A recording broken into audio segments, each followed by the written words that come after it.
En chimie organique, un composé est dit aromatique s'il possède notamment une structure cyclique. Mais l'anneau doit être fermé et formé de liaisons simples et doubles alternées. Cela confère à la molécule une très grande stabilité. Dans les exercices de chimie organique, il est assez fréquent de demander de dessiner les molécules avec une formule semi-développée pour les composés non aromatiques. Les composés aromatiques ont une structure bien connue et stable. Dans une représentation simplifiée, les atomes de carbone sont généralement sous-entendus, là où il y a une extrémité de liaison, ou une intersection de lignes. Les atomes d'hydrogène qui sont attachés au carbone sont également omis. Cette simplification permet de gagner du temps et d'éviter une surabondance de détails pour des structures très connues. C'est cette représentation simplifiée qu'on utilise généralement avec les aromatiques. Et ceci même quand on demande une formule semi-développée. Le benzène est un hydrocarbure aromatique de base, c'est-à-dire une molécule qui contient un cycle à 6 atomes de carbone. Sa structure est caractérisée par des liaisons simples et doubles alternées entre les atomes de carbone, mais en réalité, ces liaisons sont toutes équivalentes grâce à la délocalisation des électrons. Il a donc 6 carbones. Le phényl est simplement un groupe chimique qui correspond à un cycle de benzène auquel il manque un atome d'hydrogène. Autrement dit, c'est un benzène auquel on a enlevé un hydrogène pour pouvoir le lier à une autre partie de la molécule. Dans le formalisme, on a remplacé un hydrogène par un point, pour montrer qu'une place est libre. On a donc ici un radical qui va pouvoir se lier. Le toluène est un dérivé du benzène où un atome d'hydrogène est remplacé par un groupe méthyle. En d'autres termes, le toluène est l'autre nom de méthylbenzène. Il a donc 7 carbones. Le benzyle désigne le groupe fonctionnel dérivé du toluène. Le benzyle, c'est un benzène avec un CH2 en plus.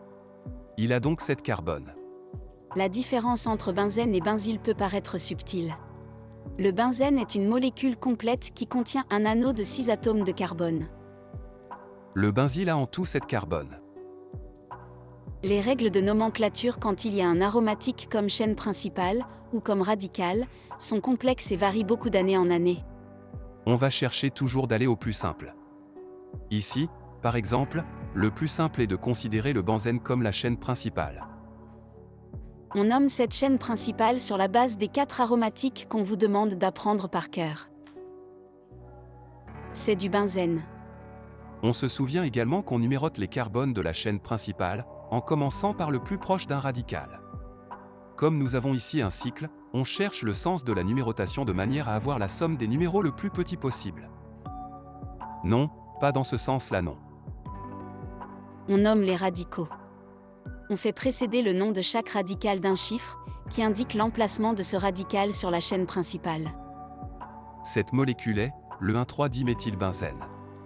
Mais on aurait pu aussi l'appeler le 3-méthyltoluène. C'est un synonyme. Il y a plein de façons correctes d'appeler cette molécule. Il faut juste bien respecter les règles mises en place par l'enseignant, l'employeur, l'université ou encore l'éditeur d'articles scientifiques. Dans l'exemple suivant, on va considérer l'aromatique constitué de 6 carbones comme étant plutôt le phényl. C'est plus simple. Premièrement, on cherche la chaîne de carbone la plus longue. Avec cette carbone, c'est l'heptane. On se souvient également qu'on numérote les carbones de la chaîne principale, en commençant par le plus proche d'un radical. On nomme alors les radicaux. On fait précéder le nom de chaque radical d'un chiffre, qui indique l'emplacement de ce radical sur la chaîne principale. On classe les radicaux par ordre alphabétique, et on ajoute éventuellement, et c'est le cas ici, des préfixes quand il y a des radicaux identiques. Cette molécule s'appelle le 2,5-diméthyl-3-phénylheptane.